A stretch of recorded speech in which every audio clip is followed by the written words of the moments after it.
In Exodus 34, beginning at verse 5, it says, "Now the Lord descended in the cloud and stood with him there and proclaimed the name of the Lord.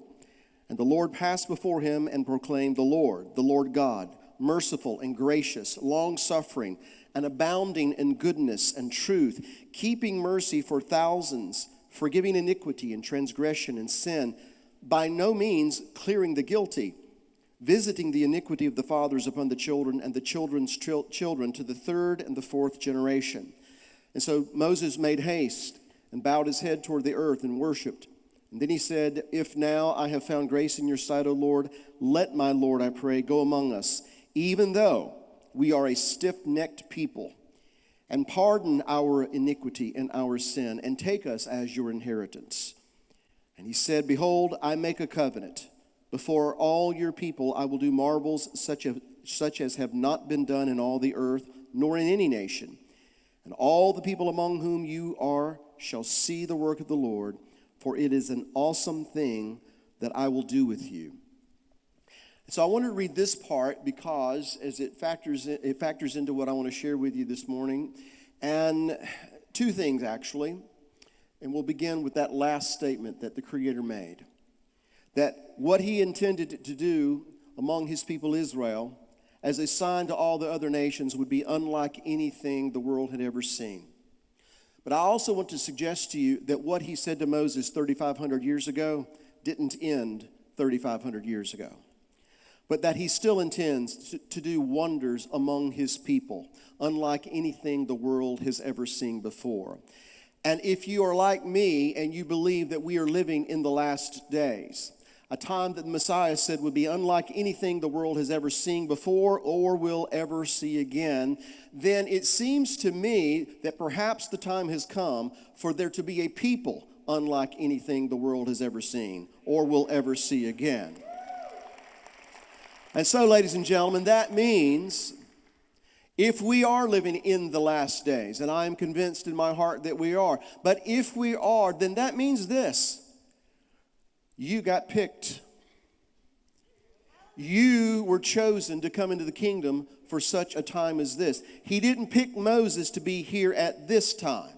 He didn't pick David to be here at this time, or Paul, or any other number of people that we could mention their name. Those people that we look upon and we say, wow, I wish I had the walk of Enoch. Or all those other people that we were just singing about. I wish I had the voice of John. But our creed must be that I want not to be like him, and I don't want to be like them, but I want to be like him. That has got to be our creed today. Because if we have been chosen for such a time as this, then it will not be that we can depend upon, how shall I say this, all those other people. Now, there's something else here, very important. The Creator makes it very clear that we are to perceive him as merciful, as long-suffering, as compassionate. We understand that his compassions are new how often? Every morning. I, for one, am very thankful that his compassions are new every morning. Because every morning I get to get up and look in the mirror and see a guy who has the potential to do what he wants to do. And all the righteous and pious people are looking at me like they have no idea what I'm talking about. So I'm very thankful that he is long-suffering, not willing that any should perish. I am very thankful that he is willing to forgive and that he is gracious and he is merciful. But now we all understand that he's not going to allow the guilty to go unpunished because he visits the iniquity unto the third and the fourth generation. Right? We just read it. Now I want you to consider something. I want you to picture in your mind a scale. And we're going to call this the scale of justice. Now, this is one of those old kind of scales. You know, you have a tray over here that's hanging on a chain, and you have another tray over here that's hanging on a chain, and then you put different weights in the different trays to weigh it out. Well, let's say that this tray over here is called the tray of mercy. And we're going to put how many generations in this tray? 1,000 generations. Now over here is the tray called judgment. And how many generations are we going to put in this tray? 3, or let's just go ahead and say 4. So we have 4 generations over here. We have 1,000 generations over here. And so tell me, which way is the scale of justice going to tilt? It's going to tilt toward mercy. And it's not dramatic. It's not suspenseful. It's overwhelmingly toward mercy, isn't it? So then that is how he portrays himself. So then how should I perceive him? As merciful. How do a lot of people tend to perceive him? As judgmental, right? Now, here's what I'm getting at.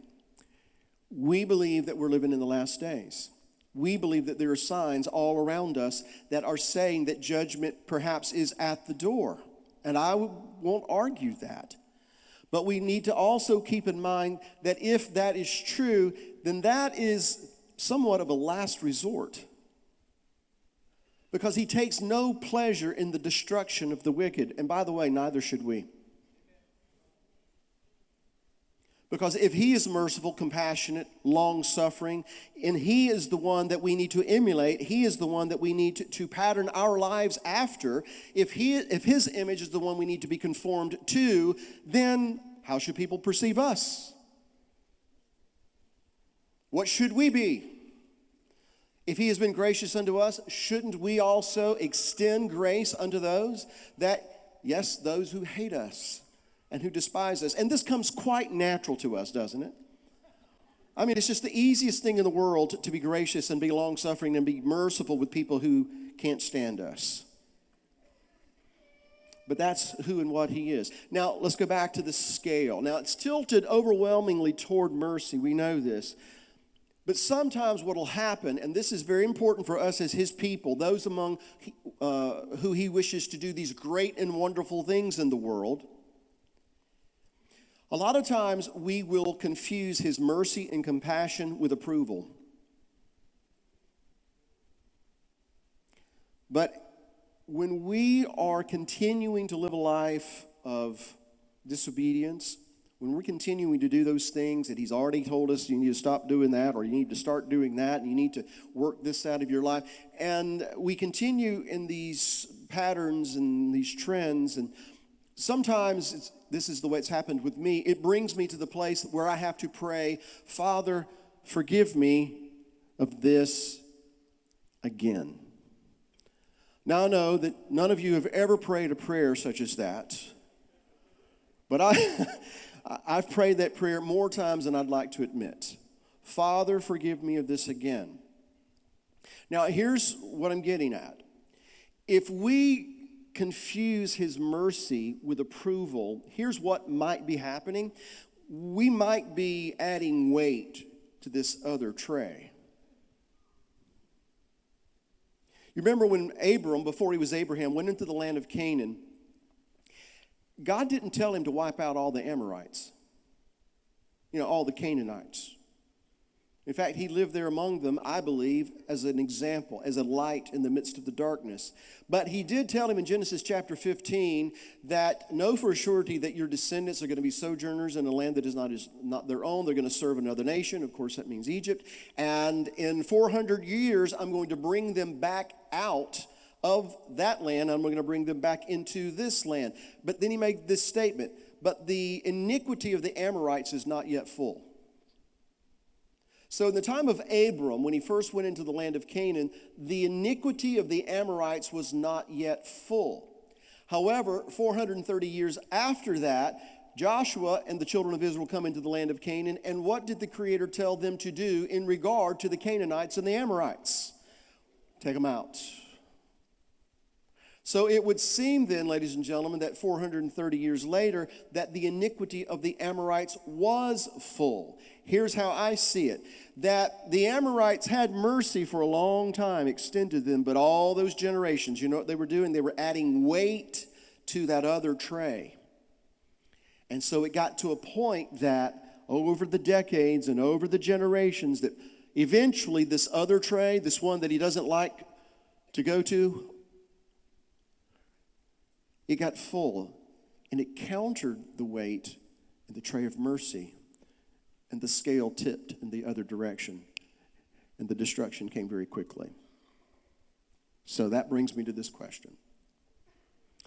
How important is it that you and I not be adding weights to this tray over here?